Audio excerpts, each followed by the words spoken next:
Nagtitiyaga sa hula hooping, nawala ng timbang sa loob ng 4 na linggo, nabawasan ako ng 25 libra. Ngayon, gusto kong ibahagi sa lahat kung paano epektibong maghula hoop at mawala ng timbang ng napakabilis. Noong una akong nagsimula, ako ay isang nasa katanghaliang gulang na lalaki na may malambot na katawan at isang napakatandang hitsura. Ngunit sinong mag-akala na pagkatapos lamang ng isang buwan ng pagpupursige, mababawas ako ng 28 libra.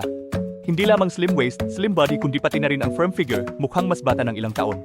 Ang dahilan kung bakit ito ay napaka-epektibo ay dahil ang hula hooping ay isang mabilis na pagsunog ng taba combo, pinagsasama ang aerobic at anaerobic na ehersisyo. Makakatulong ito sa mabilis na pagsunog ng taba sa tiyan habang pinapalakas ang buong katawan nang hindi lumulubog kahit na may matalim na pagbaba ng timbang. Angkop lalo na sa mga nasubukan na ang lahat pero hindi pa rin gumaganda ang malaki nilang tiyan at malaking hita.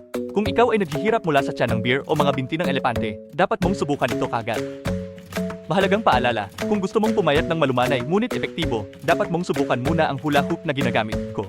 Kung ikukumpara sa tradisyonal na matigas na singsing na mabigat at masakit, ang malambot na singsing ay isang tagapagligtas para sa mga tamad. Malambot na material, hindi nagdudulot ng pananakit ng tiyan, walang inertial force support kaya kailangan mong gamitin ang iyong mga kalamnan sa tiyan para masunog ang kaba ng mas malakas. Madaling gamitin, kahit sino ay kayang gawin ito. Iniwan ko ang link sa kanang sulok sa ibaba ng screen.